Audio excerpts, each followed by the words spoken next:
À ses heures perdues, la soprano Nell Froger a comme une manie. Après chaque répétition avec le chœur de Radio France, elle va faire son marché sur le parking, au milieu des rosiers. Je suis en train de cueillir de l'oxalis. Là, c'est de l'oxalis rouge. C'est une petite herbe absolument délicieuse que les jardiniers arrachent sous le nom de mauvaise herbe, que les paysans traitent d'adventice et que moi j'appelle bonne herbe car c'était vraiment une petite plante qui a vraiment, elle est délicieuse. Elle a le goût, mais en beaucoup plus fin d'une oseille, mais infiniment plus fin et infiniment plus délicat. C'est délicieux. Je vais mettre ça sur des tranches de saumon fumé. Cela peut paraître farfelu, il s'agit en réalité d'une vieille histoire. Une histoire de famille pour Nell Froger. Sa passion des herbes sauvages, elle la tient de ses deux grands-mères, l'une du Poitou, l'autre du Berry. Dans les années 50, cette cuisine traditionnelle aux herbes sauvages tombe dans l'oubli. Aujourd'hui, elle revient à la mode, même les grands chefs s'y mettent. En matière d'herbes sauvages, Nell Froger est devenue une experte. Dès que ses concerts sont terminés, elle livre sa récolte à son voisin.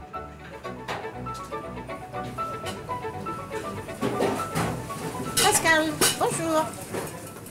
Son voisin, c'est Pascal Barbeau, le chef de l'Astrance, l'une des grandes tables de Paris avec 2 étoiles au Michelin. Qu'est-ce qu'on a de beau? Petit complément de cueillette nocturne. Berce. De la mauve. Petite mauve. Ah, il y a de l'origan. Origan marjolaine. De la tanésie. De l'armoise. Et ça, c'est la cueillette de la maison de la radio. Je l'ai faite tout à l'heure, avec du coquelicot, du pissenlit sauvage, de la petite oxalis verte. Et même cueilli en plein Paris, Pascal Barbeau va mettre ses herbes au menu. Il n'a pas le droit à l'erreur. En cuisine, les plantes sauvages échappent à toute réglementation. Personne vient nous contrôler concernant l'arrivage et la livraison des plantes, mais je pense que c'est la bonne foi du cuisinier et c'est quelque chose de très important. On doit prendre conscience qu'il y a beaucoup de feuilles qui sont toxiques, de fleurs, de racines. En fait, par rapport aux produits, on doit utiliser des parties différentes. Donc moi j'ai eu la chance d'avoir un ami botaniste un petit peu en Auvergne, de travailler avec lui, donc qui m'a donné conseil. Autrement, quand j'ai le moins de doute, je demande à Neil. Autrement, on va se renseigner donc, sur les livres. Parce qu'il y a des plantes ou des produits, donc, par exemple je pense à la rhubarbe, donc on peut trouver sur l'étalage d'un marché. Les feuilles sont toxiques puisqu'il y a de l'acide oxalique. Je voulais travailler un petit peu la feuille de tomate. Ça c'est exclu toutes les morelles, toute la famille des morellacées, toutes les parties vertes sont feuillues, sont non consommables. De même que la pomme de terre, on ne doit jamais consommer les feuilles de pomme de terre, c'est une morelle aussi. Ouais, exactement. Par exemple, sur certaines plantes, on va utiliser que la feuille ou que la racine ou que la fleur. Donc ça, il faut vraiment se renseigner en fait. Ouais. C'est comme les champignons, comme beaucoup de choses.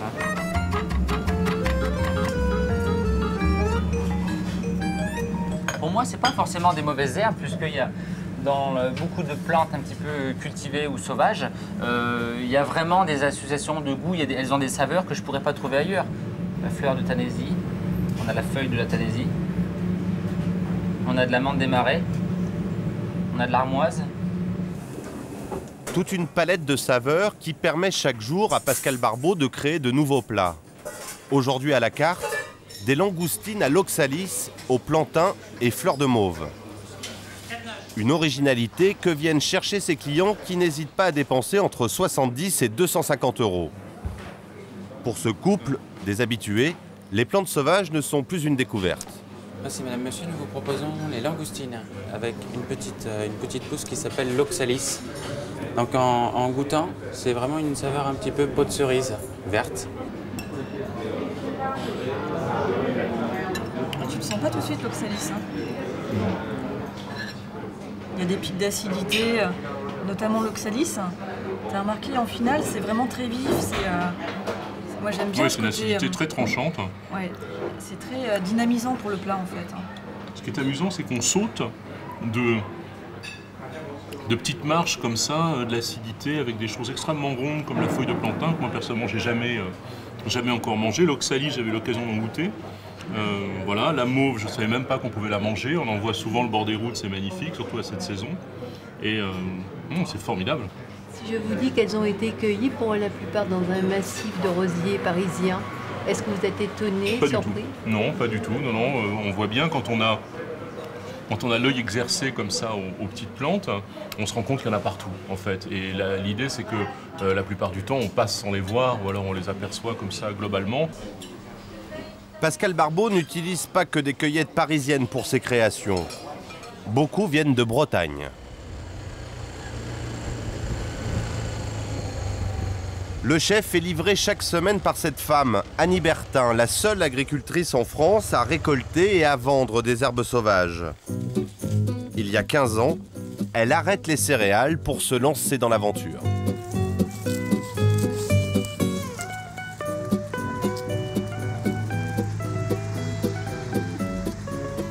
Je récolte de l'aquilée. On peut mettre ça dans la salade, mais alors il ne faut pas vraiment en mettre trop, hein, parce que c'est amer. Hein. On peut goûter, mais c'est amer. Hein.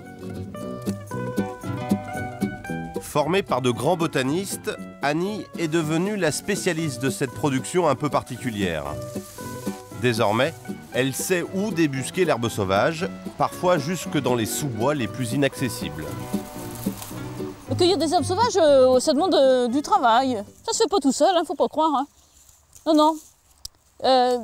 C'est variable, hein. Des fois ça va vite, des fois ça va moins vite, des fois elles sont faciles à prendre, d'autres fois il faut faire un peu de gymnastique et puis voilà.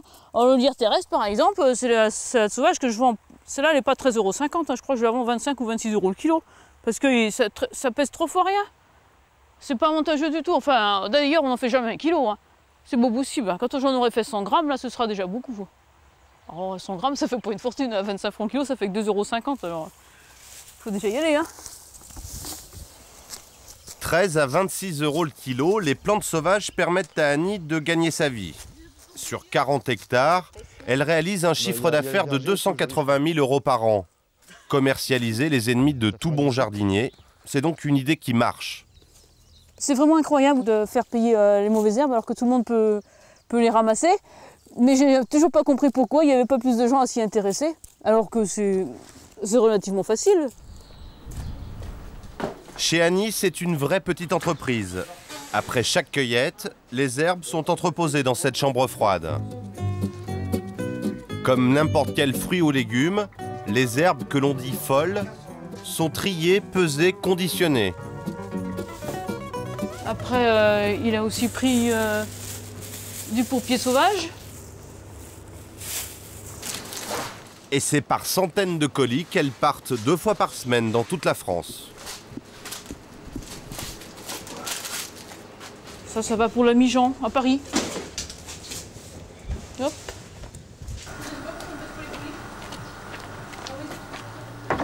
Direction les grands restaurants. Dès le lendemain matin, les plantes arriveront dans les cuisines.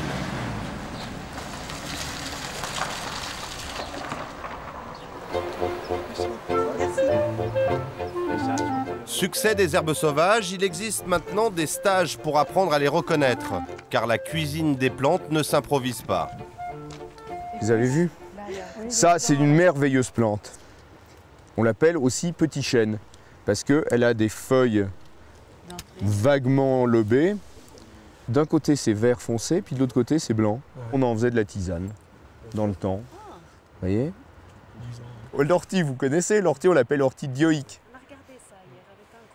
Ortie dioïque, ça veut dire que vous avez des plants mâles et des François femelles. Couplan est un ethnobotaniste. Observez maintenant que vous Chaque été en avez Suisse, l'esprit éveillé, il fait redécouvrir le monde végétal, de la nature, un monde avec votre petit dont nous nous sommes coupés. Approchez-vous des fleurs. Je pense que de plus en plus, on a envie de revenir à l'essentiel, de revenir, de retrouver un environnement naturel, de retrouver véritablement nos racines.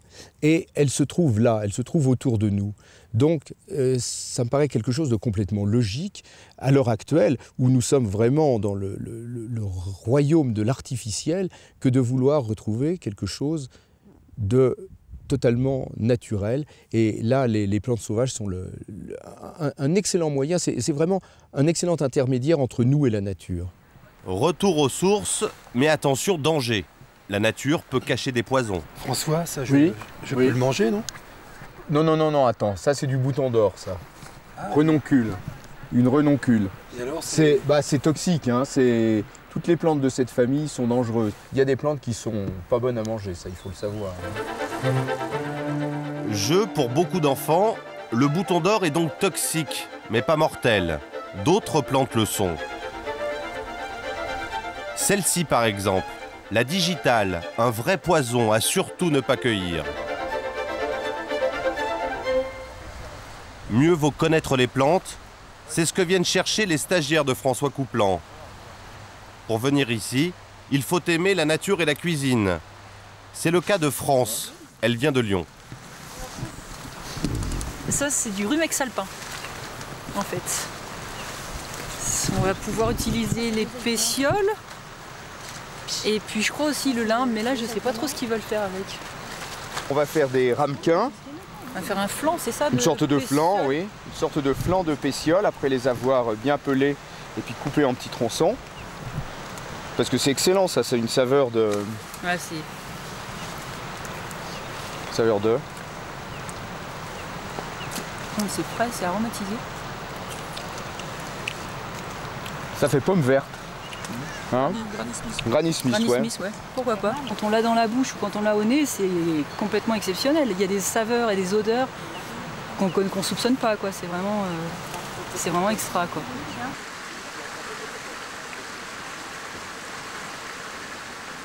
Retour au chalet pour une petite leçon de cuisine. François Couplan a livré ses secrets au plus grand chef étoilé. Mais pour ses élèves, les recettes aux herbes sauvages sont plus faciles. Cédric, on y va? Allez, c'est parti. Le plat du jour, le pesto de plantain. C'est des muscles, la cuisine. Hein. C'est de l'amour. L'amour peut être musclé, je sais pas. Le plantain, c'est la plante la plus utilisée. Et pour un pesto au goût sauvage, ciselez finement 500 g de plantain, il remplace le basilic, 100 g d'ail, 20 g de noisettes et 100 g de fromage. Hein?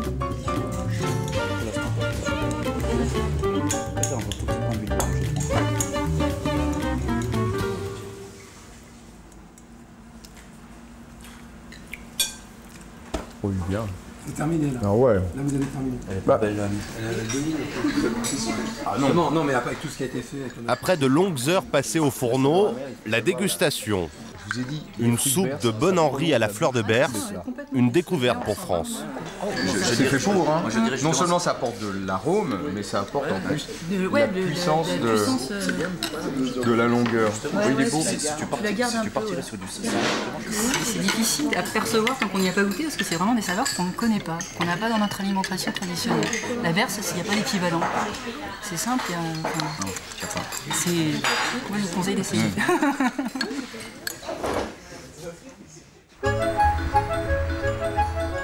Banlieue de Lyon, nous retrouvons France la stagiaire. Bonne élève, elle applique au quotidien les leçons de Maître Couplan. Le stage que j'ai fait en Suisse m'a coûté à peu près 500 €. Ça peut paraître excessif dans l'absolu, mais quand on regarde de près, dans l'ensemble, en fait, c'est pas tellement cher. On a appris à faire de la cuisine, on a appris à reconnaître les plantes.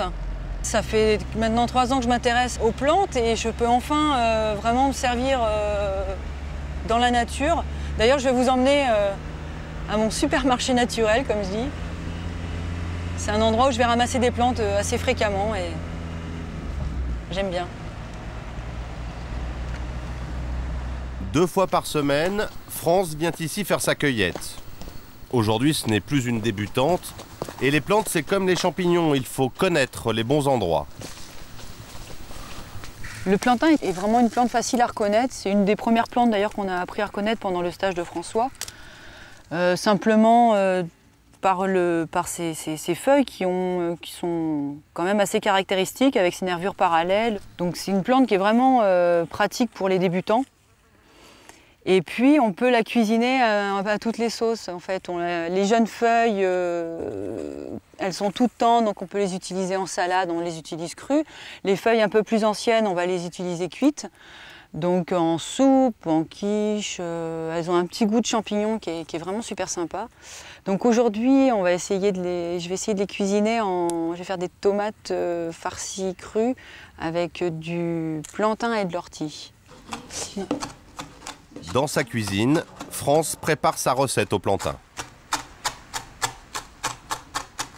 Au début, je suis passée quand même pour une exubérante quand même, parce que c'est quand même pas très habituel, les mauvaises herbes, comment ça, tu manges ça. Mais tu peux pas te nourrir que de ça, enfin ça suscite toujours plein de questions et des moqueries. Chez France, il y a bien sûr le plaisir de la cuisine, mais pour elle, les herbes sauvages, c'est beaucoup plus que cela, presque une philosophie de vie. Pour moi, c'est plus qu'une passion, c'est une manière d'être, une manière de vivre en fait. Non seulement je les prépare à manger, mais je fais aussi des petites préparations comme les confitures, mirabelle à la mélisse, à l'absinthe. Ça c'est un essai, je sais pas ce que ça va donner. Sinon j'ai du vinaigre de sureau, l'huile de millepertuis, donc ça c'est pas à manger, c'est plutôt en huile pour le corps. J'aime bien toujours ramasser des plantes et en avoir toujours un petit peu sous la main pour pouvoir faire des petites préparations. La nature dans les assiettes, une tendance en cuisine qui ne s'arrête pas qu'aux herbes sauvages. Les fleurs aussi se mangent et de plus en plus. Bonjour Jean-Claude. Bonjour Cookie. Ça va bien? Ça va? Ouais, et toi? Super. Ça va bien? Ouais. Qu'est-ce que tu as comme belles fleurs alors? Bah écoute, tu tombes bien parce que là en ce moment on a tout. Rungis, 6 h du matin. Cookie de Bibourg est spécialiste de la cuisine aux fleurs. Elle vient au ravitaillement. Je viens souvent à Rungis une fois à chaque fois que j'ai besoin, une fois toutes les semaines, toutes les 2 semaines. Hein. Et selon les saisons aussi, parce qu'il n'y a pas toutes les fleurs tout le temps. En hiver, il y en a quand même beaucoup moins. Il y en a qui viennent d'Israël maintenant, ceci dit. En hiver, Israël. Israël en hiver. En ce moment, on a un beau temps, donc on a toutes les fleurs que l'on veut. Hein. Ouais, et on vient de finir l'acacia. Ici, elles ont un goût fantastique. Ah, T'as oui, pas d'acacia? Non, c'est fini avec les orages. Fini, L'acacia et le sureau, une fois qu'il y a les orages, c'est fini. C'est vraiment un produit qui plaît aux restaurateurs, aux traiteurs. Maintenant, on exporte dans le monde entier les fleurs comestibles. Au Japon, ils demandent. Là-bas, au Japon, ils consomment énormément de fleurs. Ils viennent spécialement du Japon pour voir nos fleurs comestibles. Beignets de glycine au Japon, beignets de fleurs de courgettes dans le sud de la France. Plus de 25 variétés de fleurs sont comestibles. Mais attention, comme les herbes, toutes les fleurs ne sont pas bonnes à manger. Le muguet, par exemple, est mortel. Et d'une manière générale, les fleurs coupées ont vocation à rester dans les vases. Je suis en train de chercher des fleurs de décoration, en fait. Parce que la grande différence, c'est les traitements dans les fleurs.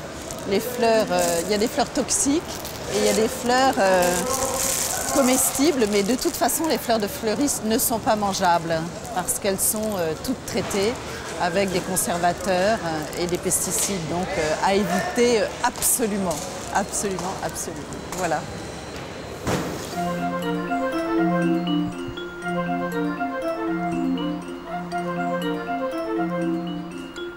Nous retrouvons Cookie dans son élément, un jardin de fleurs comestibles qu'elle a créé près de Paris.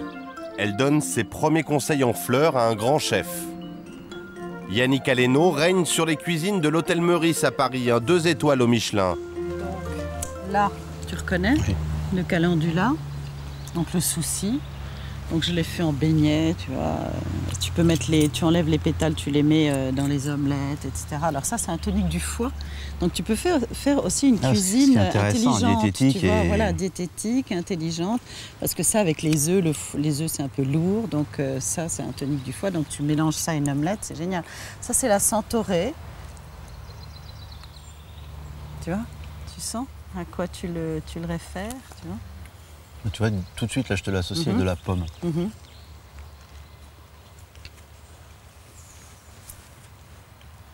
C'est bien, ça. Et alors ça, si tu les cristallises, ça garde exactement le goût de l'odeur, ce qui n'est pas le cas pour tout. Et la couleur, elle se fixe pareil? Elle se fixe. Cristallise comme en blanc d'œuf, tu fais quoi? Blanc d'œuf, sucre, et ça. Mais tu les mets pas au four. Si tu mets au four, ça dénature, mais si tu fais sécher à l'air libre, oui, sur l'air libre, ça garde la couleur magnifique. Dans un monde citadin comme ça, je crois qu'on se coupe d'une certaine valeur de la nature.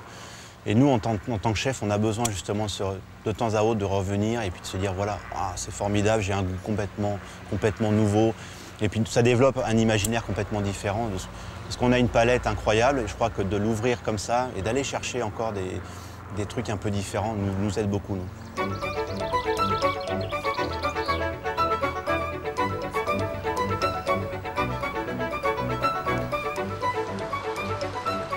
Au cœur de Paris, l'hôtel Meurice.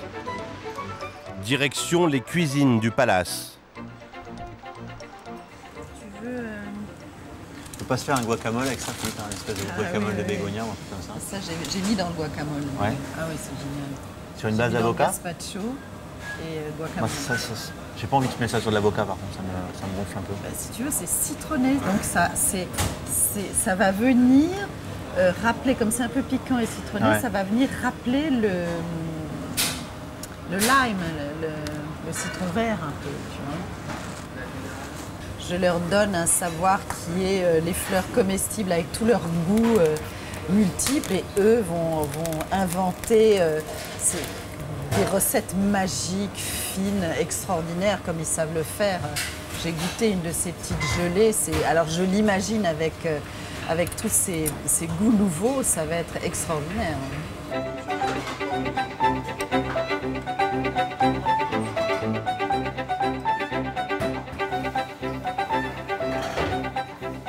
La création d'un plat, elle passe évidemment par une association d'idées. Quand on a une odeur, un goût, il y a des ponts qui s'opèrent entre les aromates et ce qu'on veut créer. Et là, en ce moment, je suis en train de travailler. Je veux donner une cuisine très fraîche en période estivale. Donc j'avais pour idée, et on a travaillé dessus avec Philippe pour créer des petits farcis, etc. Mais je cherche quelque chose pour les agrémenter différemment. Parce que des légumes farcis, on peut les trouver partout. Mais je pense qu'au Meurice, il faut qu'on amène quelque chose un peu différent, de surprenant. Donc c'est pour ça qu'aujourd'hui, on va essayer de composer avec ces jolis produits. Et comme pour toute création, Yannick Aleno s'isole avec son second. À eux d'inventer nouvelles techniques de cuisson ou de préparation. Ouais, je pense qu'il vaut mieux faire bouillir le piment d'Espelette avant. Peut-être le concasser. Et juste avant de le servir, je vais l'assaisonner de sel, de poivre et puis juste le servir comme ça un peu tiède. À mon avis, t'as intérêt à le cuire vachement vite. On va avoir le pigment, je pense que ça va être comme ça. C'est un chutney de bégonia. Je suis parti sur une confiture de piment d'Espelette et j'ai fait fondre le bégonia dedans. Comme ça, c'est vraiment sympa. Grâce aux fleurs, le chef a eu l'idée d'un plat accompagné de 4 sauces aux parfums différents. Cookie, ça y est, j'ai terminé. Tu veux venir voir? Moi, je trouve que c'est sympa. Avec le plus grand plaisir. Oh, wow, c'est beau, c'est magnifique. Toi, je vais faire le chutney de bégonia, là, avec les petites pommes de terre, la courgette fleur, avec le flox. Il est juste fondu avec un peu d'huile d'argan. Le pois de senteur, je vais le servir sûrement avec l'oignon farci. Et là, tu as un pesto de basilic avec la tomate, je crois que ça sera parfait. Et là, l'hélicrysium a servi à faire mariner le cochon et j'en ai remis par-dessus. Mais avant d'être sur la carte du Meurice, ce nouveau plat à base de fleurs doit encore passer un dernier examen. Yannick demande toujours l'avis de son directeur de salle et de son sommelier. Et là, par contre, ça c'est pareil, ça développe... Hein? Ah non, c'est génial. Ça fait presque comme un coulis de fruits rouges. Ouais. En intensité, en arôme. Il y a un côté très acidulé. Indéniablement, je crois que dès la prochaine carte, ce plat figurera. L'appellation, je vais appeler ça certainement cochon de lait au barbecue, petit farci et aromate. Et je pense que Wilfried, derrière, amènera le côté... partira sur son discours en termes de fleurs. Je n'ai pas envie de le marquer sur la carte, j'ai envie de laisser découvrir les gens. Découverte ou redécouverte, la cuisine aux herbes sauvages ou aux fleurs, mieux vaut la laisser entre des mains expertes.